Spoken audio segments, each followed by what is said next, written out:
If your CEM Smart System 5 lid is having issues staying up, the issue is a weak gas spring.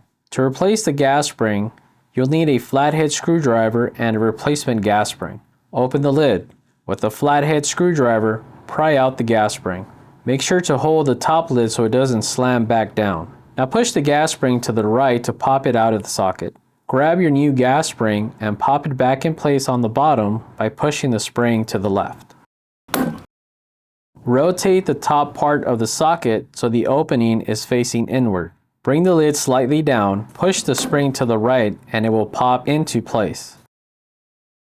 Thanks for watching. If you're in the market for a top quality moisture solid analyzer, balance, or scale, be sure to check out our vast selection on our website, lissci.com.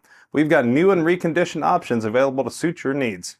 And if you've got any instruments that need servicing or regular scheduled preventative maintenance, reach out to us at info@lissci.com or fill out our service request form on the website. We look forward to helping you get the most out of your equipment.